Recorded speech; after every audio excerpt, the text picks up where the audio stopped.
지난 시간 여기까지 했습니다. 근데 교재제가 좀 보려고 합니다. 23쪽에 보시면 23쪽에 새로 시작하는 단락 두 번째 새로운 심리학은 이렇게 나옵니다. 그 부분이 저희가 지난 시간까지 봤던 심리학파에 대한 이야기가 간략하게 좀 정리가 돼 있어요.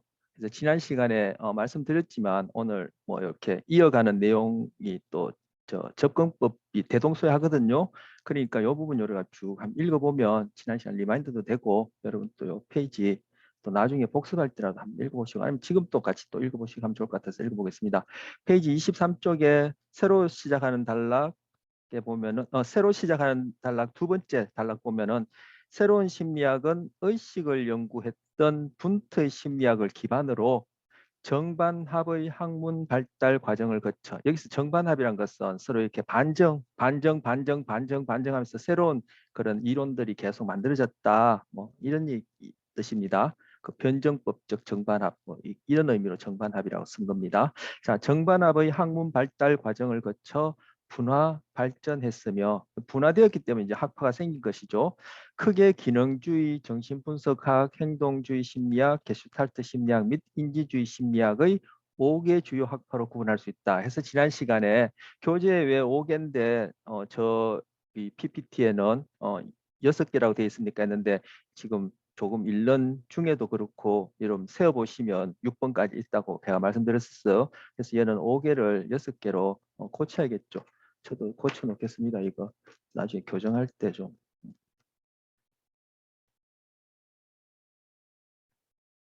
예. 뭐 6개, 7개 그 숫자 중요한 건 아닌데 자, 먼저 기능주의 심리학에서는 의식의 요소보다는 의식의 흐름을 강조하였다. 그래서 여기서 5개 주요 학파를 얘기한 것은 그러고 보니까 5개도 맞긴 맞네요. 이게 지금 부차적 문제인데 왜냐하면 먼저 분트 얘기를 했으니까 분트 제외하고 그 다음에 나온 기능주의부터 카운트해서 여기서 5개 주요 학파로 구분했다. 이렇게 얘기한 것 같아요. 분트의 심리학 이후로 이렇게 얘기했으니까. 그러니까 이게 또 맞기도 하네요. 5개가. 어쨌든 먼저 기능주의 심리학에서는 의식의 요소보다는 의식의 흐름을 강조했으며 이게 이제 핵심이죠. 정신분석학에서는 사람을 이해하는 데 있어 의식보다 무의식이 더 중요하다고 설파하였다.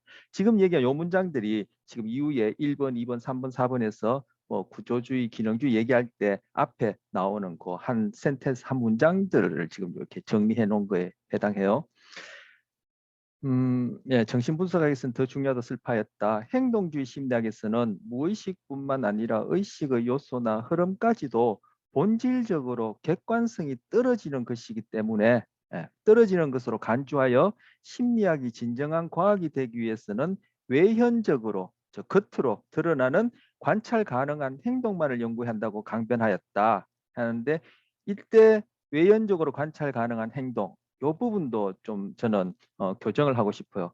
제가 여러분하고 만나는 건 심리학 개론이지만 제 전공 얘기한 적이 없죠. 제 전공은 생물 심리학이고 행동주의 입장에서 학습 심리학, 뇌과학 이런 걸 가르쳐. 여러분하고 개론을 만났는데 다른 클래스는 지금 이번 학기에 그런 과목들을 하고 있는데 여기서 얘기하는 이 행동은 좀 좁은 개념의 행동이요. 즉 외연적으로 관찰 가능한, 즉 우리가 그 겉으로 흔히 보이는 이런 행동만을 여기서는 그렇게 행동으로 다룬다 이런 식으로 얘기를 해놨는데 이 전문 이제 그 하위 그 심리학 전문 과목에 들어가면은 행동을 그렇게 개념 정의하지 않고 유기체가 하는 모든 것인데 조건이 있어. 측정 가능한. 바로 측정 가능한 거기에 바로 과학적인 방법을 쓴다는 의미가 함장되어 있는 거죠. 함축되어 있는 거죠. 그래서 과학적 방법으로 인간을 이해하는데 뭘 행동이라느냐? 여러분 제가 지금 손짓하고 발짓은 아니죠. 손짓하고 말하고 제 음성을 듣는데 이런 것만 행동이라 하지 않고 제에게서 나타나는 즉 유기체 하면 뭐 식물동물 다 포함될 텐데 저에게서 나타나는 모든 현상은 다 행동으로 다루는 게 행동주의 입장이요. 제 심장 박동이 막 쿵쾅쿵 뛴다. 여러분한테 지금 강의하면서 제가 막 긴장해가지고 심장이 쿵쾅쿵 뛴다. 아니면 땀이 막 삐질삐질 난다. 강의하다가 제가 뭐 갑자기 뭐 화가 났어. 그죠? 그 혈압이 높아진다. 이런 것도 행동으로 다루는 것. 그런 의미의 행동이요. 그렇게 되면은 이 행동이라는 이름으로 행동주의 접근할 때는 소위 우리가 마음이라고 얘기하는 외연적으로 관찰할 수 없는 이런 것들도 결국은 뭐 측정할 수 있는 형태로 이렇게 변형시켜서 행동이라는 이름으로 다루게 됩니다. 예, 그런 점이 있는데 여기 개론에서는 뭐 그렇게까지 자세히 이제 행동에 대한 개념을 얘기하고 있지 않아요. 자, 그래서 제가 이제 그런 입장이기 때문에 이제 거기에 대해서 지난 시간에 강조도 많이 했고 오늘 또 부연 설명을 하는 겁니다. 자, 세 번째 새로 시작하는 단락. 구조주의, 기능주의, 행동주의 심리학이 보이는 환원적 특징의 대척점에는, 이 환원적이란 것은 분석한다는 뜻이에요. 조각조각 낸다는 뜻이요. 대표적으로 우리 분트의 의식에 관한 심리학은 다 그 화학 원소들처럼 쪼각쪼각 냈죠. 그래서 그걸 나중에 합하면은 그냥 합이 될 것이다 이렇게 생각했죠. 그런데 전체주의 게슈탈트는 야 1 더하기 1이 2 되는 것처럼 의식이 그렇게 구성되는 것 같지만 실제는 안 그렇다 이렇게 얘기하는 게 이제 전체주의 게슈탈트 게슈탈트 심리학 그 이제 입장이에요. 자, 오늘 또 조금 보겠습니다만, 자, 구조주의, 기능주의, 행동주의 심리학이 보이는 환원적 특징의 대척점 반대편에는 형태주의 심리학, 금방 얘기했던 형태주의 게슈탈트 같은 말이에요. 형태주의 심리학이 있다. 형태주의 심리학에서는 사람의 마음을 하나의 통합된 실체인 형태, 즉 게슈탈트로 간주해야 한다고 주장한다. 이러한 흐름은 현대 인본주의 심리학으로 이어졌다. 그 다음 새로운 단락. 시기적으로 가장 나중에 나타난 것은 과학기술의 발전, 과학기술 발전 중에서 특히 컴퓨터라고 제가 지난 시간에 말씀드렸습니다. 과학기술의 발전과 함께 발달된 인지주의 심리학이다. 인지주의는 인간의 마음을 흉내, 시뮬레이션, 묘사할 수 있다고 했는데 그 묘사하는 모델을 뭘로 삼았냐면 컴퓨터로 삼았다라는 얘기를 지난 시간에 했고, 여기 보면은 묘사할 수 있는 범용 컴퓨터가 개발된 덕분에 외현적 행동뿐만 아니라 정신작용까지도. 그래서 여기서 또 외현적 행동이라 했는데 어쨌든 아까 행동을 이렇게 우리가 눈으로 그냥 관찰되어지는 그런 행동에 국한된 개념은 아니라는 제가 얘기를 지적했고, 어쨌든 이 문장상에서 이제 외현적 행동뿐 아니라 소위 마음, 정신, 우리 뭔가 우리 안에서 일어나는 그러한 과정을 이 사람들은 연구하고 싶어 했고 하게 되었는데, 바로 뭘 모델로 삼았다? 컴퓨터를 모델로 삼고, 그리고 기능주의가 갖고 있는, 기능주의는 뭐죠? 의식의 흐름에 대해서 관심이 있었죠. 바로 그 과정, 흐름, 과정, 바로 기능주의의 그런 견해와 컴퓨터의 모델을 따서 바로 정신작용까지도 과학적 연구의 정보 처리 테두리 안에서 포함시킬 수 있게 되면서 등장한 학파다. 즉 인간을 정보 처리기, 정보 처리 기계 이렇게 생각한 거예요. 그러니까 컴퓨터 모델을 적용하게 되었고 할 수 있었던 것이죠. 이후의 심리학 분야는 위의 분야를 개성, 반박, 융합하고, 이게 이제 정반합한다는 뜻이에요. 개성, 반박, 융합한다는 뜻이 정반합하고 수렴하는 등의 과정을 거쳐 발전하고 분지한 것이라고 간주할 수 있다. 분트의 심리학과 그를 기반으로 발생한 5분지의 심리학파를 조금 더 자세히 살펴보자. 그래서 분트 빼고 이제 5개인데 분트까지 합쳐서 1번 의식의 요소를 알아보자. 2번 어쩌고 저쩌고 해서 6학파가 있는 것입니다. 자, 그리고 제가 지난 시간에 같이 읽어본 부분이 있고,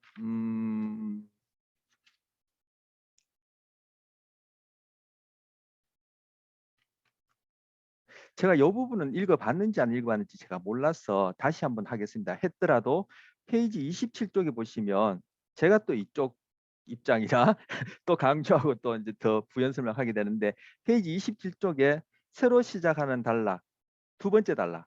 아마 여러분 지난 시간에 했는데 이렇게 생각하실 수도 있을 거예요. 뭐또 복습 겸 하신다고 생각하고.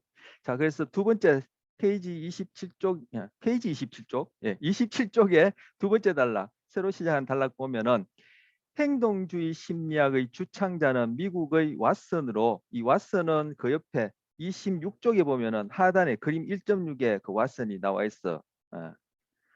뭐 여담입니다만 제가 뭐 그 대면 수업할 때는 이런 얘기를 가끔씩 했었는데, 제가 보기에는 제가 아는 이 유명 심리학자들 중에는 제일 미남인 것 같아요. 왓슨이.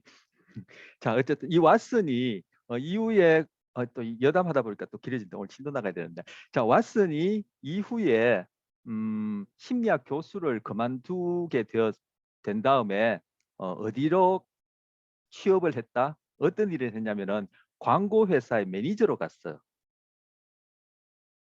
그 광고 회사에서 왜 이 왓슨을 광고 회사의 매니저로 뽑았겠어? 바로 이 왓슨, 즉 행동주의 심리학이 바로 광고에 그대로 적용되기 때문에 광고가 결국 뭐죠? 설득하는 거예요.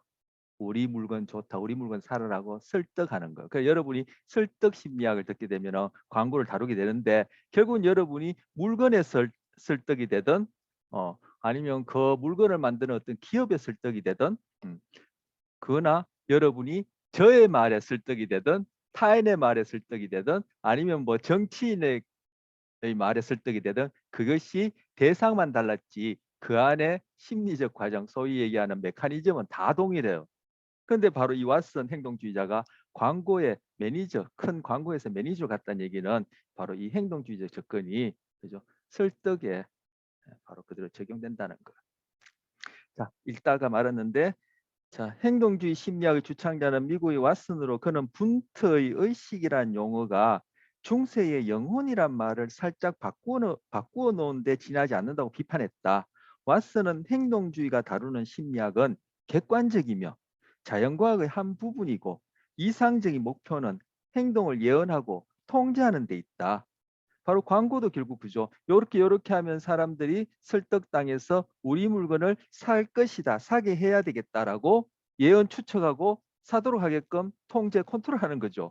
근데 그게 결국은 뭐요? 우리 수업 시간에도 제가 얘기하는 제가 심리학에서 중요하다 생각하고 여러분한테 전하고 싶은 걸 제가 설득하는 거. 설득을 잘하게 되면은 여러분이 이해를 잘하고 뭐 수업에 상대적으로 만족스럽다 할 때고 제가 설득을 잘 못하면 제가 이제 평가가 나빠지겠죠. 여러분이 친구들 관계도 이성 관계에 있어서도 앞으로 여러분이 뭐 배우자도 만날 텐데 그 관계도 뭐요? 서로 설득하는 거죠. 설득이 잘 되면 결혼까지 꼴이 날 테고 그죠? 설득이 안 되면 또 이제 뭐 다른 이성 친구들 만나게 될 테고 설득 당했는데 물건을 샀는데 사용해 보니까 아 이거 아니다 싶어서 그 물건을 그죠? 뭐 버리든가 당근에 팔든가 다른 사람 줘버리든가 하듯이 설득 당해서 결혼했는데 아 이거 아니다 싶으면 뭐 빠이빠이 하든가 결국은 그 대상만 달랐지 우리의 심리과 소위 마음의 그런 메커니즘 심리 과정 동일하죠.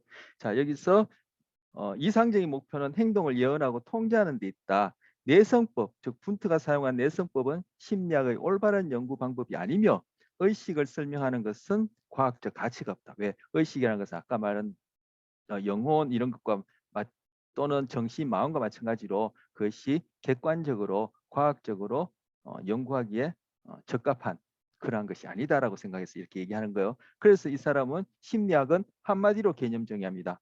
행동과학이다. 이 앞에 뭐 마음이란 정신이란 붙일 필요 없다.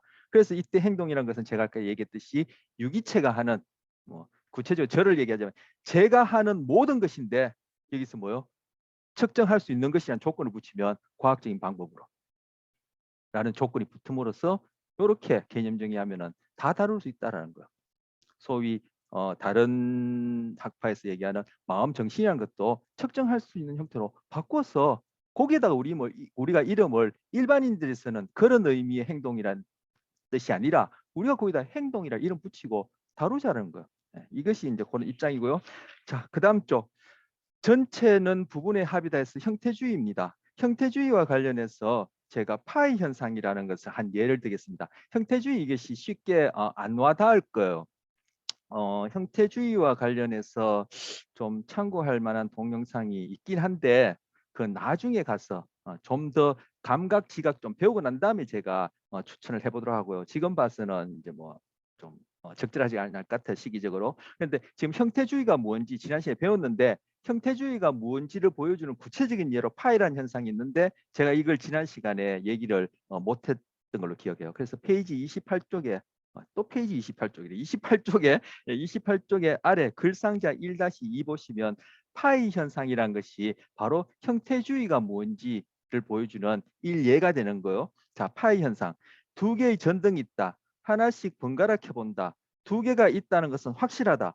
번갈아 켜는 속도를 점점 빠르게 한다. 속도가 일정 수준에 도달하게 되면 두 개의 전등이 아니라 하나의 전등이 움직이는 것으로 지각된다. 분명 두 개의 전등은 멈추어 있는데 하나의 전등이 두 개 전등 사이의 거리를 왔다 갔다 운동하는 것으로 느껴진다. 이는 형태주의 심리학자가 발표한 파이 현상이다.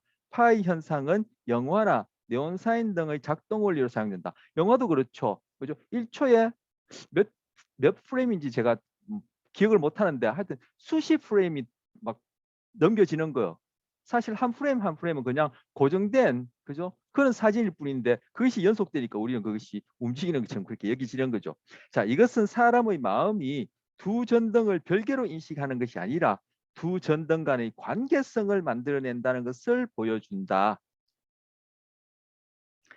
파이 현상을 포함한 가현 운동은 이 가현 운동이 실제 움직이지 않는데 움직이는 것처럼 보인다 해서 가짜로 보이는 가짜 운동 현상 뭐 이런 뜻이죠. 가짜가 거짓 가짜인데 어페런트가 그런 뜻이 있는 이제 단어죠. 그래서 지금 전등 두 개인데 한 개가 왔다 갔다 보이니까 꼭 가짜 움직임이라 이런 데서 이제 가연 운동이라 합니다. 이 가연 운동의 종류는 파이 현상 말고도 몇 가지가 더 있는데 이제 여기서는 파이 현상이 가연 운동 중에 하나다라는 얘기를 하면서 바로 이러한 가연 운동은 마음이 부분으로서의 자극에 수동적으로 반응하는 것이 아니라 자극 간의 관계성까지를 포함하여 전체적인 형태로 조직화, 오르가나이제이션 해서 그 패턴을 우리는 지각한다. 이렇게 얘기하는 거. 그 지각하는 능동체다. 이렇게 이제 설명하는 거죠.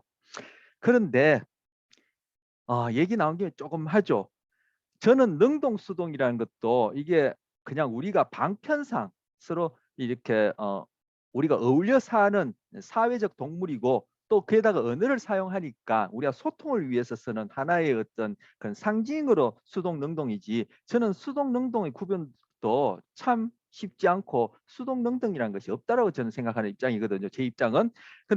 그런데 여기서 왜 이렇게 하나의 전등이 두 개의 전동이 깜빡 하는데 빨리 하면은 하나가 왔다 갔다 하처럼 보이냐면은 바로 우리가 진화된 이 지구 위에서는 우리뿐만 아니라 다른 동물들도 그러한 자극에 대해서는 가현, 즉 정말 움직이는 것처럼 이렇게 지각하게끔 진화되었다라는 증거들이 있어요. 그러한 얘기를 제가 아까 형태주에 관련해서 보여드리고 싶은 동영상이 있다고 했는데 그런 류의 이제 동영상 나중에 가서 보기로 하고 먼저 현재까지 밝혀낸 이론을 보자면 그것이 진화의 산물이다 이렇게 얘기하는 거예요. 우리는 생물학적으로 태어날 때 그러한 가연 운동 현상을 경험하게끔 이 신경계 구체적으로 이 뇌가 그렇게 진화되었다 이렇게 생각하는 거죠. 결국 그것도 생물학적 현상으로 일어나는 것이니까 거기에 능동수동 이렇게 붙이기에는 좀 곤란하다. 그런 측면에서 제가 능동수동을 얘기한 것이고 자 이거는 부연 설명이고 자 파이 현상 형태주의가 뭐지? 뭐 읽어봤는데 푼트의 그런 그 요소주의에 반해서 그걸 비판하면서 나온 것이다라고 얘기를 하는데 잘 안 다가왔다 싶으면 이제 파이 현상이 가장 대표적인 예로 그렇게 형태주의를 이해할 수 있는 것이다 그렇게 이제 얘기를 하겠습니다.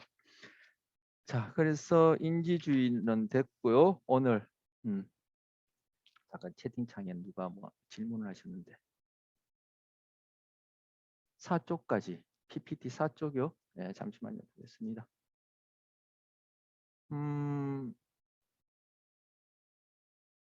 아니요. 지금 제가 여러분이 갖고 있는 PPT랑 약간 다를 수도 있어요. 제가 수업 끝나고도 확인하고 해서 제가 조금 수정했지만 그 뭐 단어를 좀 바꾼다든지 뭐한 구 프레이즈를 뭐 삽입시킨다든지 생략하든지 이렇게 했지 큰 틀은 그래 바뀌지 않았거든요.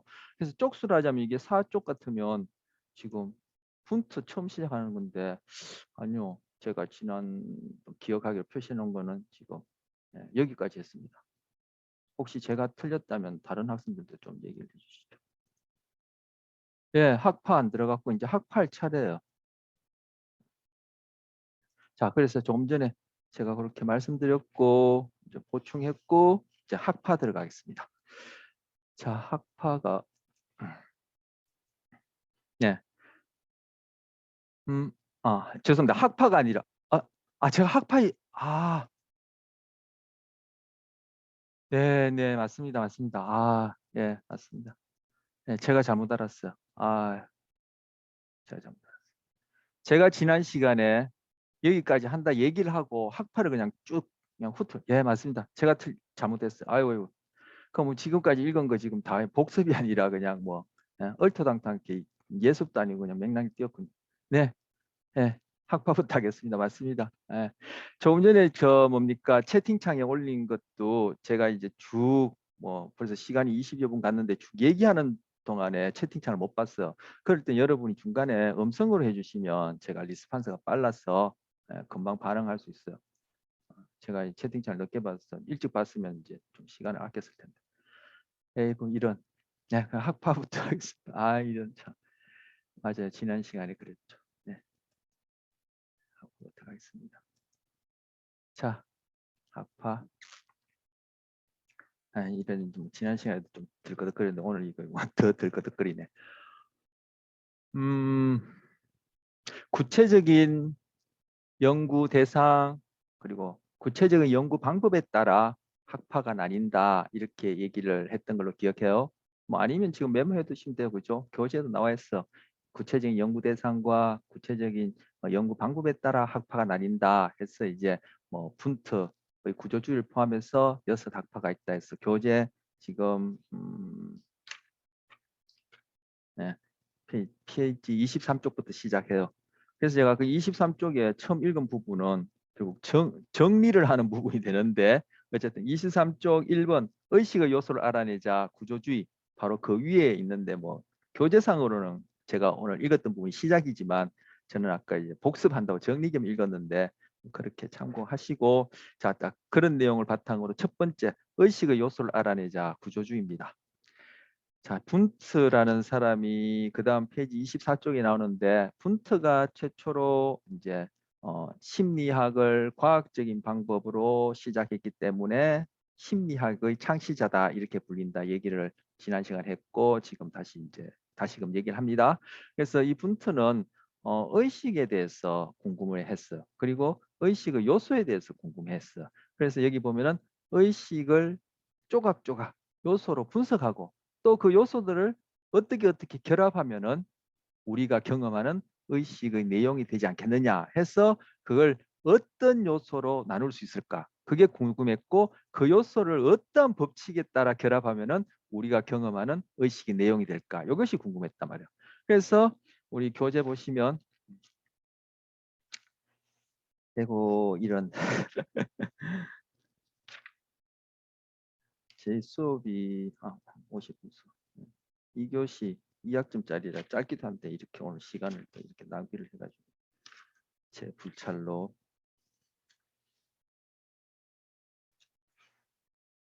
제가 그러고 나니까 실수를 하고 나니까 마음이 이제 급해져서 정말 아까 얘기했는데 심장이 벌떡벌떡 뛰고 혈압이 높아진 것 같아요. 땀도 삐직삐직 좀 나고. 음, 네. 자, 분트 얘기를 하는데 조금 전에 그 얘기와 관련해서 페이지 22쪽 지금 분트 얘기는 24쪽부터 나오는데 22쪽에 분트에 관해서 읽을 만한 게 있어. 지난 시간에 읽었나? 이것도 페이지 22쪽에 보시면 새로 시작하는 두 번째 단락 22쪽 두 번째 단락 분트는 아니요 또 실수했다. 첫 번째 단락부터 읽겠습니다. 오늘 이거 뭐 수업 이러다가 이거 뭘 자 22쪽 위에서 세 번째 줄이 되겠죠. 첫 번째 단락. 마음을 비유하기 위해서 학자들은 최첨단 과학이나 기술을 사용하는 경향이 있다. 분터 시대의 최첨단 과학은 화학이었다. 당시에 알려진 60여 개의 화학 원자로 이 세상의 복잡한 모든 물체를 만들어낼 수 있다는 것은 너무나도 놀라운 발견이었다. 분트의 심리학은 분트는 이 비유를 심리학에도 적용하여 실험을 통하여 마음의 기본 요소를 발견하고자 하였다. 복잡한 마음도 기본 단위를 찾아내면 궁극적으로 설명이 가능할 것이라고 기대한 것이다. 분트는 마치 수소 2개와 산소 하나가 화학적으로 결합하여 물이 되고 물은 다시 수소 2개와 산소 하나로 나뉠 수 있는 것처럼 복잡한 마음에서 시작하여 환원적으로 마음의 요소를 밝혀내고자 하였고 그래서 환원주의 또는 요소주의 이렇게 부르는 거예요. 다시 그 요소를 결합하여서 궁극적으로 복잡 다단한 사람의 마음을 이해하고 싶어 했다. 여기서 또 마음이라 얘기했죠. 위에는 의식이라 얘기하고. 그래서 이 사람들이 생각하는 마음이란 것은 곧 의식이다. 혹은 마음 중에서도 의식에만 관심이 있었다. 이렇게 볼 수 있는 것이죠. 자, 우리가 눈으로 수소, 산소는 볼 수 없지만 음, 여러분이나 저나 그죠. 제가 지금 현재 경험하는 의식, 내가 자각할 수 있는 그런 의식이 어떤 요소로 이루어졌는지는 내 스스로 아무리 그죠. 어, 생각해봐도 찾아내기 힘들듯이 그죠. 물이 수소, 산소로 이루어졌다는 것은 볼 수 없지만 물은 확인할 수 있는 것처럼 즉 내가 결국 최종적으로 복잡다단한 나의 마음의 내용, 의식은 확인할 수 있는 것처럼 이제 비유적으로 얘기하는 거죠. 수소, 산소, 물 여기에 대응시켜서 사람들이 인식 가능한 것은 상이 복잡한 마음이므로 마음을 환원적으로 분석하면 마음의 요소를 밝힐 수 있다고 본다. 자, 위에 첫째 시작할 때 문장은 의식, 위에 부분에서는 밑에는 또 마음 이렇게 이게 의식 마음을 대동소이하게 이렇게 구별 없이 막 씁니다. 이게 아주 엄격한 과학 입장에서 보면은 이러한 표현도 비판을 받게 되는 거죠. 그래서 뭐 제가 그런 얘기 했는지 모르겠지만 심리학자들이 소위 우리가 과학이라 생각하면 대표적으로 여기지는 물리학이라든지 이런 학자들 만나서 우리 심리학은 과학이다 이렇게 얘기하면은 뭐 다는 아니겠지만 적지 않은 경우에 웃어요. 너네가 무슨 과학이냐 이렇게 얘기를 해요. 그게 왜냐하면 이렇게 용어들이 엄격한 구별 없이 쓰이고 우리 이유에 보겠지만 아까도 어떤 얘기했지만 소위 마음의식이라는 것이 그렇게 물질을 다루듯이 그렇게 측정이 쉽지 않으니까 거기에서 많은 오류가 있어서 엄격한 스트롱 사이언스라 얘기하는데 그런 강한 과학에서는 심리학이 과학이라면은 웃는다 이거예요. 너네가 소설이지 무슨 과학이냐 이렇게 이제 나쁘게 비판하자면 그렇게 비판합니다. 자, 지금 의식, 마음 이런 용어들이 막 인터체인지블하게 구별 없이 개념 정의 없이 막 쓰인다는 거 제가 이제 말씀드렸는데 아까 얘기했던 행동주의에서는 그렇지 않아요. 그래서 심리학 안에서는 행동주의, 소위 행동주의가 가장 심리학 안에서는 가장 스트롱한 과학이 상대적인 스트롱한 과학 입장을 취합니다. 자, 그래서 그것이 이제 구조주의 심리학입니다. 그래서 아까 그 요소로 나누니까 요소주의라고도 부르고, 그죠? 아까 화학처럼 최소 단위로 환원시키니까 환원주의라고도 부르고, 그리고 구조주의 이렇게 이름이 세 개예요. 그런데 이러한 요소를 어떻게 찾아내느냐 하면은 내성법으로 찾아내는 거예요. 네. 자, 내성법이 뭐냐면 페이지 24쪽에 이제 푼트 사진 나오는 거기에 24쪽에 위에서 두 번째 줄 보시면 이들은 이제 분트와 같이 같은 입장에서 같은 그런 견해를 가지고 연구한 사람들을 다 이끄는 거죠. 이들은 의식을 연구 대상으로 삼았다. 아까 얘기했고 자기의 의식적 경험을 여러분이나 저도 저의 의식적 경험을 관찰하여서 언어로 보고했다는 거. 이걸 내성법이라 그래요. 인트로스펙션이라 그래요. 인트로는 안으로란 뜻이고 스펙트는 본다는 뜻이죠. 야, 스펙타클하다 이런 뜻이 있죠. 프로스펙스라는 그런 브랜드도 있고 그래서 스펙트에 본다는 뜻인데 안으로 들여다본다는 거예요. 그래서 내성법은 한자 말로 안내자, 내외할 때 내자, 성자는 살필 성자예요. 안을 살피는 거예요. 누가? 내가 내 스스로 뭘 가지고 나의 의식을 가지고 무엇을 나의 의식적 경험을 살펴보는 거예요. 그럼 의식을 가지고 아무리 제가 여러분보다 의식이 뭐 발달했다 뭐라고 표현할까? 의식이 뭐 강하다 했다 강하다 해야 될까요? 정교하다 할까요? 뭐 범위가 넓다 하더라도 결국은 내가 나의 의식을 들어볼 때 의식할 수 있는 것은 의식밖에 없죠. 말장난 같지만 그죠? 내가 아무리 여러분보다 뭐 의식이 발달돼 있고 넓고 광범위하고 전문적이고 정교하다 하더라도 제가 제 자신의 의식을 요소로 찾아내려고 제 의식을 들여다볼 때 내가 의식할 수 있는 건 의식밖에 없단 말이에요. 그런데 여러분 이렇게 알다시피 내가 의식하지 못하는 그러한 것도 있죠. 그러니까 여기 내성법은 의식하지 못하는 것은 다룰 수가 없겠죠. 근데 이런 내성법을 썼었어요. 근데 행동주의는 제가 행동주의 입장이라서 행동주의는 그것까지도 그죠? 다 측정 가능한 형태로 바꿔서 다뤄요. 그래서 여기에서는 내성법이란 것이 과학적 방법 우리가 앞에서 봤던 ROT 법칙 얘기 안 했나? 안 했구나. 과학적인 방법 우리 앞서 봤던 과학적인 방법 즉 반복 가능하냐 그리고 관찰 또는 측정 가능하냐 그걸 가지고 내가 세운 가설이나 이론을 옳다 그러다라고 반증할 수 있느냐 이러한 과학적 방법에 있어서는 이 내성법이 좀 한계가 있죠. 그런 것도 이제 비판을 받아요. 어쨌든 이런 것이 구조주의입니다. 그런데 이제 기능주의가 나타났어요. 야, 그거 너네 그거 뭐 요소로 나눴다가 요소 합친 그게 뭐 중요하냐? 어? 어. 결국 우리는 뭐 의식의 과정이 중요하지 않느냐. 그래서 제가 아까 그 인지주의 얘기할 때 과정은 어떤 얘기했는데 배우지도 않은 걸 얘기해서 여러분 무슨 소리 하나 했을 텐데, 자, 여기서는 의식의 흐름이 중요하다. 기능이 중요하다는 거. 의식이 무엇으로 이루어졌는지가 중요한 것이 아니라 결국은 그 의식이 어떤 과정을 통해서 어떤 목적, 어떤 기능을 하느냐, 그것이 중요하다고 본 것이 이제 기능주의 입장이죠. 그런데 구조와 기능은 이것이 동시에 양면 같아요. 그죠? 여러분이 자동차를 타고 다닌다. 몰기만 하면 되지 뭐 그 자동차가 뭐 속에 구조가 어떤지 알 필요 뭐 있어. 이렇게 얘기할 수 있겠지만 그래도 제가 엔지니어만큼 차의 구조는 모르더라도 구조를 좀 알면은 그죠? 응급시에 쉽게 고칠 수 있다든지 무엇이 고장 난다든지 좀 알면은 도움이 되겠죠. 여러분 내 몸을 잘 쓰기만 쓰면 됐지 내 몸이 어떻게 구조 즉 해부학적으로 구성되는지 알 필요는 뭐 있어 하지만 여러분이 좀 알아두면은 그죠? 뭐 큰 병은 아니더라도 내 몸의 컨디션이 안 좋다든지 뭐 어디가 다쳤다든지 할 때 응급처치는 할 수 있을 거 아니에요. 근데 내 몸의 구조에 대해서 하나도 모르면은 간단하게 해결할 수 있는 일도 해결 못하는 그런 경우가 있는 것처럼 구조와 기능은 이제 같이 따라다니는 거죠. 구르는 물체는 분명히 둥글게 생겨야지만이 또는 둥글게 생겨야지만이 그것이 효율적으로 구르겠죠. 그러니까 그 구른다라는 기능하고 둥글다는 그 구조가 떼낼 수 없는데 이제 분트는 구조를 받고 거기에 이어서 기능주 입장에서 야, 그 구조보다 우리는 뭐 흐름을 볼래, 즉 과정을 볼래, 뭐 의식의 흐름 과정을 본다는 거예요. 의식의 흐름.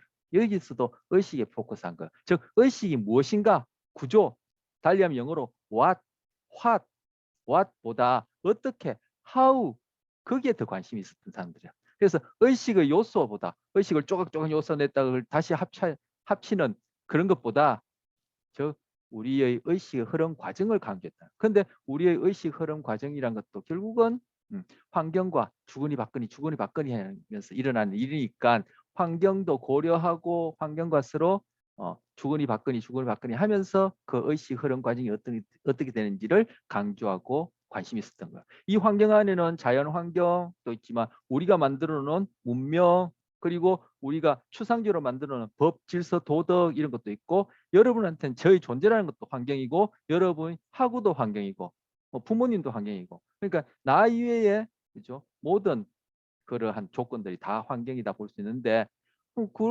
그러한 그것들 사람도 들어가니까 어쨌든 그런 자연 환경이 되었든 문명이 되었든 사람이 되었든 우리가 부지불식간에 끊임없이 주거니 받거니 하죠. 그런 중에 의식이 어떠한 프로세스를 거치는지 그걸 연구하는 것이었어요. 그래서 의식의 흐름을 통해서 의식의 그 기능 그리고 그 목적 도대체 의식이 어떤 목적을 하는지 그것이 주된 관심사가 기능주의 심리학이에요. 자, 그다음 세 번째 이제 여기서는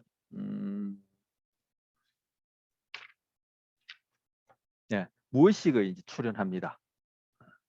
의식과 무의식의 상호작용이 사람이다 해서 정신분석가 여러분 익히 다 들어보셨을 텐데 프로이드가 등장합니다. 그래서 프로이드는 무의식의 존재를 드러냅니다.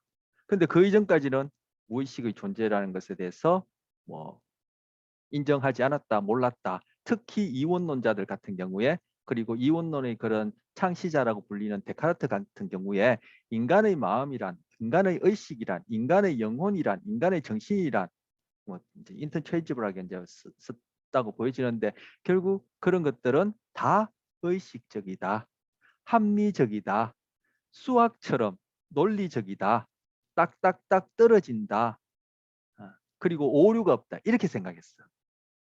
왜? 그것이 이데아에 있던 그러한 정신이기 때문에. 왜? 이데아라는 세계는 완전한 것이기 때문에 이렇게 생각했어요. 그런데 그런 생각이 쭉 전체적으로 상식처럼 그죠? 내려오다가 지금 뭐요? 의식이 모르는 무의식. 그 무의식이란 것은 금방 데카르트 이원론적 입장에서 생각할 때 전혀 인간에게 있다고 여겨지지 않는 그러한 어, 데카르트의 마음 의식 입장에서 보기에는 비합리적이고 우리가 인정하기 힘들고 뭔가 좀 더럽고 무섭고 뭐 이런 비슷한 의미의 그런 무의식 그런 것들을 밝혀냈다는 거죠. 사실 제가 표현한 그 무의식에 대한 그것은 그 이전 세계관, 인간관이 갖고 있는 편견 때문에 그렇게 생각하는 것이지 무의식이라는 것이 그런 것들은 아니에요. 그런 것들은 아니에요. 무의식을 달리 얘기하면 프로이드가 얘기하는 또는 정신분석학에서 얘기하는 무의식은 말 그대로 내가 자각하기에는 참 부담스러운 뭐 정서적으로 감정적으로 부담스러운 이러한 것들을 의식하지 못하는 곳에 이렇게 억압해 두는 어떤 장소 이런 의미로 무의식을 얘기를 했는데 현대에 와서 무의식 이렇게 얘기할 때는 그런 의미가 아니라 내가 자각하지 못하는 어떠한 그런 그 소위 정신적인 과정은 다 무의식 이렇게 일컫는 거예요. 그렇다면은 아까 뭐 파이 현상 봤던 그런 예나 여러분이 지금 시시각각 눈, 코, 입, 즉 오감 그리고 하나의 감각 더 합쳐서 육감이라 얘기 6가지 감각이 있는데 하여튼 그런 감각을 통해서 지금도 물밀듯이 계속 들어오는 그런 정보들 아까 환경과의 상호작용에서 그러한 자극, 정보 이런 말은 들어봤죠? 예, 환경과의 상호작용을 하나하나 여러분들이 다 의식 자각합니까? 그렇지 않아요. 무의식적인 처리 과정이 훨씬 더 많아요. 그런 부분들이 이제 여기서부터 예, 그런 부분들이 있다는 거죠. 자, 프로이드가 얘기하는 정신분석학에서 얘기하는 이런 무의식은 현대적인 그런 신경과학적인 의미의 무의식은 아닙니다. 어쨌든 그런 현대적인 신경과학적인 무의식의 어떤 특별한 하나의 형태라 볼 수 있는 이런 무의식의 존재를 밝힌 거예요. 뭐요? 혁명적인 생각을 한 거죠. 그 이전까지는 인간은 다 의식적인 것, 자각하는 그러한 정신 마음밖에 없고 그것은 항상 무오류고 합리적이고 이성적이고 뭐 이렇게 얘기를 했는데 무의식의 존재를 밝혀내니까 그 이전 몇 2000년 이상 내려오던 인간관 세계관에 대해서 그런 혁명적인 반기를 든 거예요. 그래서 프로이드는 그 당시에 많이 욕도 얻어먹고 지금도 많이 여전히 욕을 얻어먹는데 과거보다는 훨씬 이해하는 수준이 높아졌죠. 높아졌죠. 그래서 여러분 익히 들어보셨겠지만 그 천동설, 과거에는 지구가 우주의 중심이고 모든 그러한 우리 하늘에서 관찰할 수 있는 그런 것들은 지구 중심으로 돈다라고 생각하는 천동설이 이 세계관 그 아래서 인간관이었는데 그 코페르니쿠스가 지동설, 그죠? 지구가 태양 주위로 돈다라는 생각을 한 것이 그것이 그런 이론 과학적인 방법을 통해서 그런 이론을 밝힌 것이 하나의 혁명이고요. 두 번째 혁명은 제가 아까 언뜻 언급했지만 진화론. 과거에는 세계관 인간관이 어떤 목적을 위해서 누군가가 그죠 가장 아래 단계부터 최상위 단계까지 다 만들어졌다 이렇게 생각했는데 그것이 아니라 자연적으로 내추럴하게 이때 자연이라는 것은 산, 들, 강, 바다 이런 뜻이 아니라 자연적으로 내추럴하게 그럴 수밖에 없는 그런 과정에 의해서 그래서 인간이 진화된 산물 중에 하나다. 이렇게 평면적인 세계관을 일컫 다윈 이론이 두 번째 혁명이고요. 그리고 프로이드의 이런 무의식의 존재를 밝힌 것이 세 번째 혁명이에요. 이 세 가지가 소위 과학계의 3대 혁명이라고 그렇게 얘기를 하는데 이게 왜 혁명이라 하면요. 그 이전까지는 수천 년 동안 짧게는 2500년 그 수천 년 동안 뭐 인간을 세계의 중심으로 생각했는데 그리고 인간이 갖고 있는 그러한 경험이 이 세계를 해석하는 기준이다 이렇게 생각했는데 그것이 아니라 그죠? 인간 중심주의적인 생각에서 벗어나는 즉 지구가 중심이 아니다. 지구는 우주라는 그러한 어마어마한 것에 먼지 트럭도 안 된다. 이러한 견해가 코페르니쿠스의 견해고 그리고 진화론도 그죠?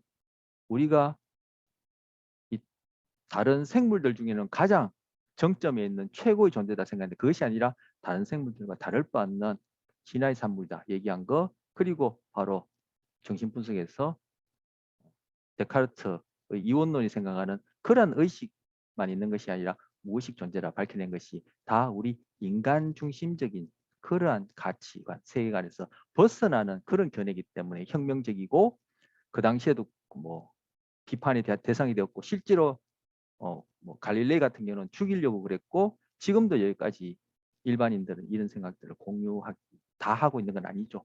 그래서 그만큼 그 이전의 세계관, 이원론적 세계관, 목적론적 세계관이 지금 2000년하고도 엄청 지났는데도 그것이 아직까지 남아있어. 그래서 우리가 부지불식간에 그죠? 그 사회가 갖고 있는 시대 문화가 결국은 엄마 아빠를 통해서 나에게 그죠?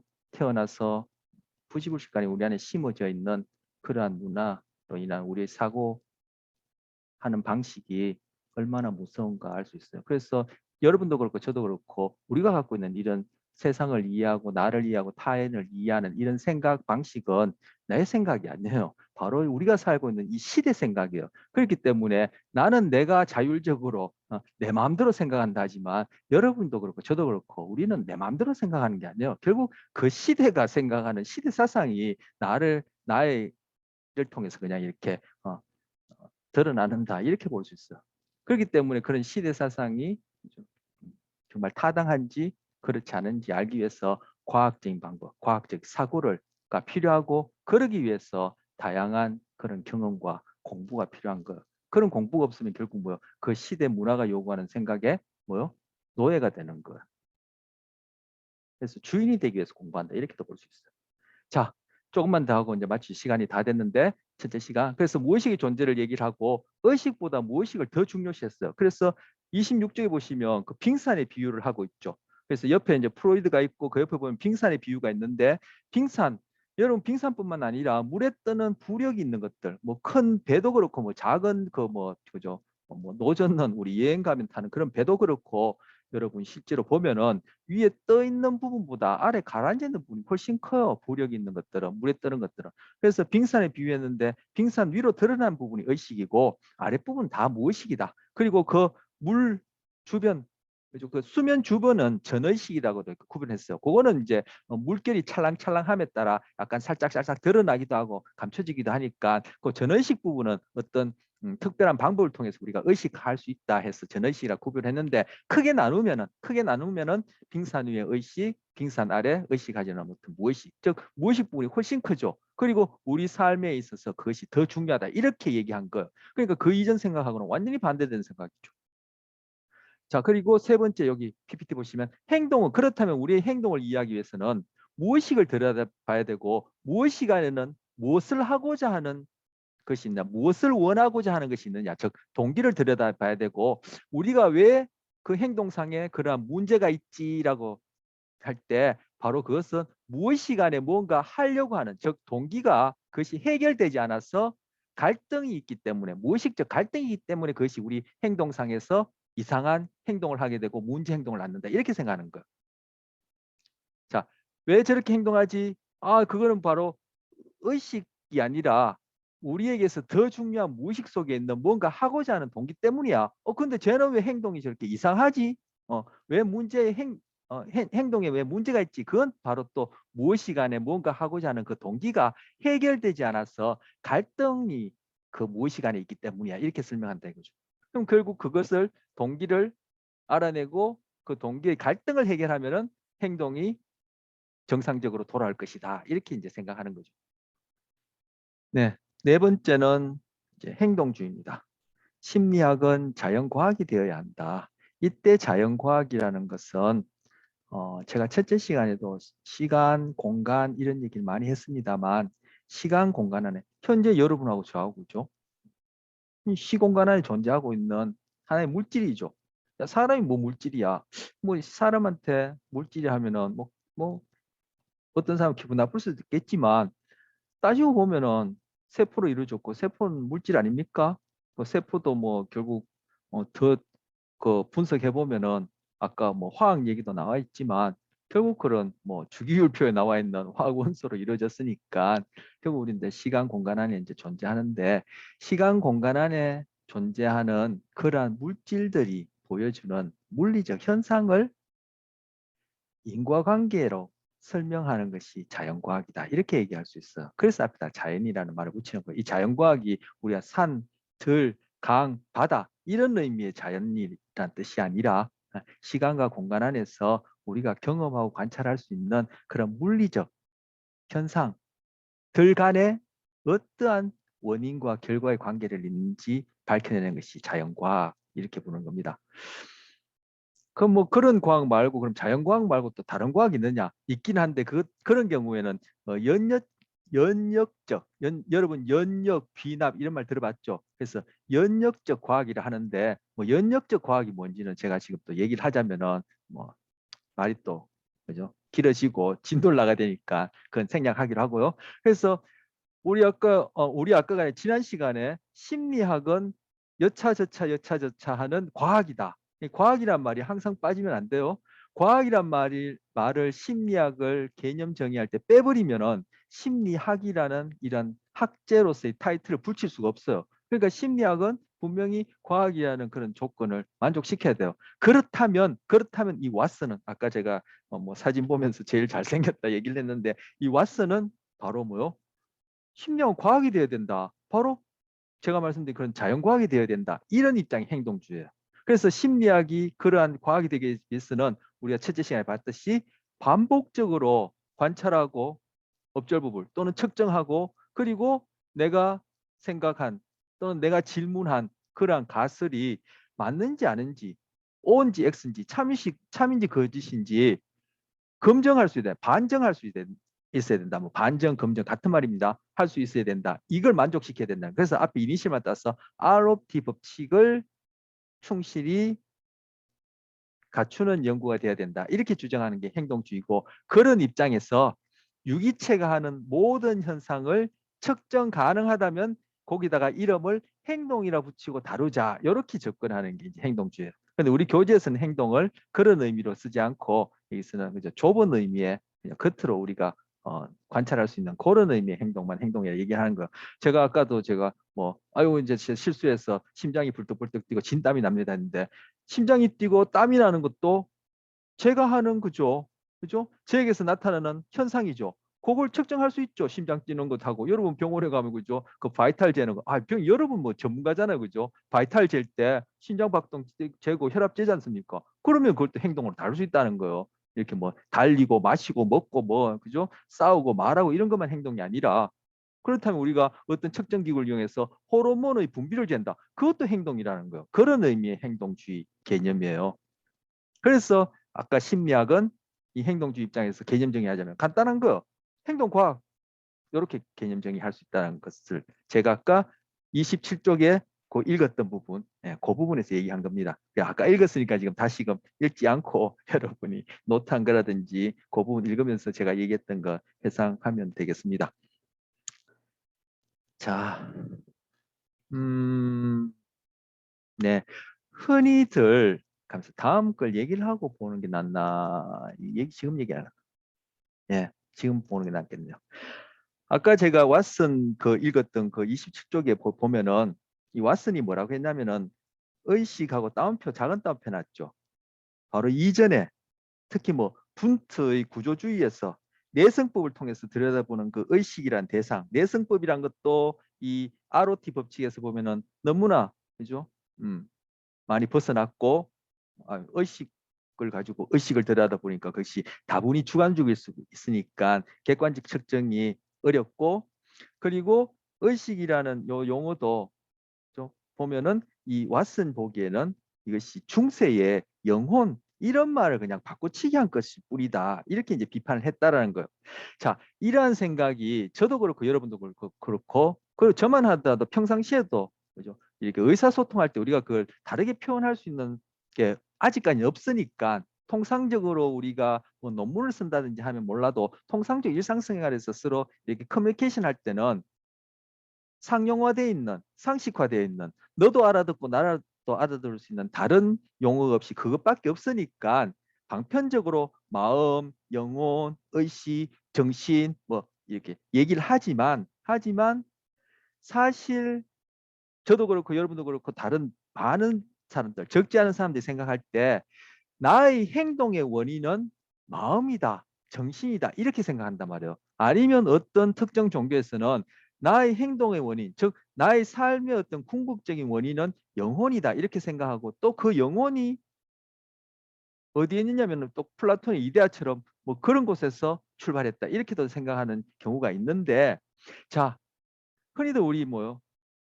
나의 행동에 문제가 있다. 아니면 예를 들어서 여러분이 이제 학업을 하는데 학업상에 어떤 문제가 있다 하게 되면은 뭐 여러 가지 문제점도 있겠지만 얘기를 하다 보면은 뭐 친구 간에도 그렇고 뭐 소위 전문가와의 어떤 상담 장면에서도 그렇고 너가 그러한 갈등을 겪으니까 그렇게 학업에지든 뭐 이성 관계든 아니면 친구 관계든 뭐 부모 관계든 그러한 갈등, 즉 행동, 삶의 갈등, 문제가 있는데 너가 이렇게 생각해 보면 어떻겠니? 생각을 바꿔보면 어떻겠니?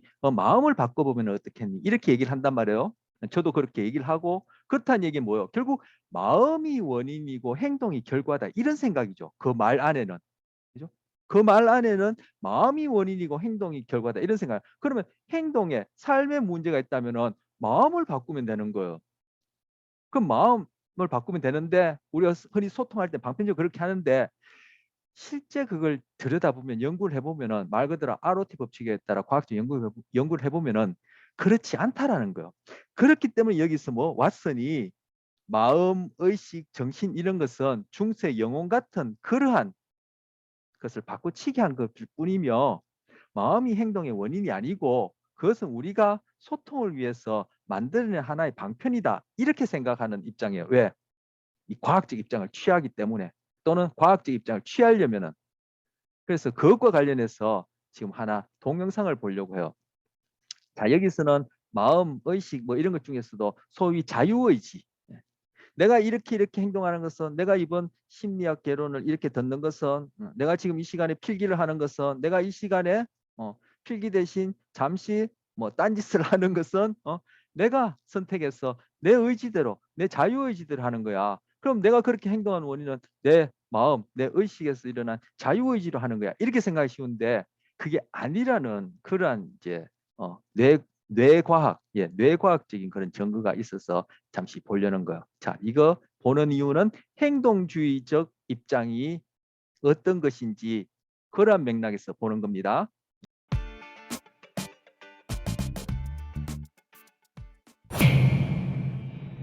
자유의지. 우리가 한낱 짐승이나 동물이 아닌 인간임을 자랑스러워하는 요소들 중에 하나다. 우리는 자신있게 말한다. 인간은 누구나 원하는 걸 마음먹을 수 있고 마음먹은 바대로 행동할 수 있다고. 인간이라면 누구나 원하는 바를 생각하고 결정하고 그를 행동에 옮길 수 있는 능력을 갖고 있다. 이게 바로 상식처럼 통용되는 자유의지의 핵심 개념이다. 하지만 과연 그럴까? 쉬운 예를 들어보자. 우리가 자신의 손가락을 움직인다고 할 때 이때 일어나는 우리 신체 속의 메커니즘을 어떻게 구체화할 수 있을까? 간단하다. 일단 손가락을 움직이겠다는 생각 또는 움직이고 싶다는 마음을 갖는다. 그리고 이 생각과 마음이라는 일종의 의지를 뇌가 받아들이고 뇌가 전기 신호를 통해 이러한 뜻을 신체에 전달하여 결국 손가락을 꿈틀거리게 만든다. 쉽게 말해 이를 의지, 뇌의 전기 신호, 행동이란 메커니즘으로 도식화할 수 있다. 즉 생각과 마음가짐이 먼저이고 후행하는 실제 행동이 최종이다. 이게 바로 우리가 알고 있는 자유의지의 기본 개념이다. 만약 손가락을 움직일 생각조차도 없었고 그러한 마음조차 먹은 일이 없음에도 불구하고 손가락이 그냥 움직인다? 적어도 정상적인 차원의 자유의지를 가진 인간에게는 결코 있을 수가 없는 일이다 라고 우리는 생각한다. 하지만 과연 그럴까? 이를 실제 실험으로 증명해낸 과학자가 있다. 벤저민 리벳이란 교수다. 리벳은 피험자의 뇌파를 측정할 수 있는 도구를 피험자에게 설치한 뒤 피험자에게 버튼을 하나 주었다. 리벳의 요구는 간단했다. 그냥 버튼을 누르고 싶다는 의지가 생길 때 버튼을 누르라는 거였다. 과연 이 실험에서도 피험자들이 앞서 본 바와 같이 의지, 뇌의 전기신호, 행동이란 메커니즘을 따를까? 결과는 정반대였다. 피험자에게 스스로 손가락을 움직이겠다는 생각, 손가락을 움직이고 싶다는 마음가짐이 생기기 이전에 이미 대뇌의 운동 영역에서 손가락을 움직임과 관련하여 준비 전이라고 불리는 뇌파를 내보내는 것이 실험 장치에 의해 측정된 것이다. 한마디로 생각과 마음가짐에 선행하여 뇌가 이미 움직인 셈이다. 이는 의지, 뇌의 전기신호, 행동이라고 알고 있던 우리의 상식적인 자유의지의 메커니즘이 사실상 뇌의 전기신호, 의지, 행동이란 메커니즘으로 수정되어야 함을 의미한다. 실험을 실행한 과학자의 이름을 번떠 이를 리벳 실험이라고 한다. 자유의지에 관한 통념을 깨부수고 새로운 차원의 자유의지 개념을 문제제기한 최초 실험으로서 철학, 심리학, 과학 분야에서 자주 회자되고 있으며 그 때문에 각종 시험에서도 주요 지문이나 자료로서 자주 출제되고 있다. 우리는 이 실험을 통해 무엇을 알아야만 하는 걸까? 이 리벳 실험은 우리에게 어떤 의미를, 어떤 교훈을 던져주는 걸까? 이 리벳 실험이 선사하는 인문학적 함의는 이러하다. 어쩌면 우리 인간이 무엇인가를 선택할 때 그 선택을 가능하게 만드는 원천적인 기제는 우리의 생각과 믿음이 아니라 그 이전에 이루어지는 뇌의 생화학적인 작용, 뇌의 생화학적인 메커니즘일 수도 있다. 둘째, 어쩌면 우리가 스스로 자발적으로 발휘했다고 믿는 생각과 믿음이라는 것도 실상은 그 이전에 이미 뇌가 임의적으로 결정해버린 사안들에 대해 본인이 사후적으로 합리화하고 정당화한 일종의 짜맞춘 논리, 짜맞춘 사변에 불과할 수도 있다. 모든 판단은 어쩌면 이미 내려진 것일지도 모른다. 리벳 실험이 우리에게 선사하는 인문학적 함의, 지식, 교훈이다. 조금 전에 그 본 영상이 제가 알기로는 그 유튜버 하시는 분이 교육자신 것 같아요. 근데 그분이 그 심리학 특히 뇌과학에 관해서 전문가가 아니기 때문에 거기서 설명하는 부분에 약간 오류가 있어서 여러분이나 저한테는 마이너할 수 있지만 부차적일 수 있지만 제가 정확성을 위해서 다시 좀 설명을 하겠습니다.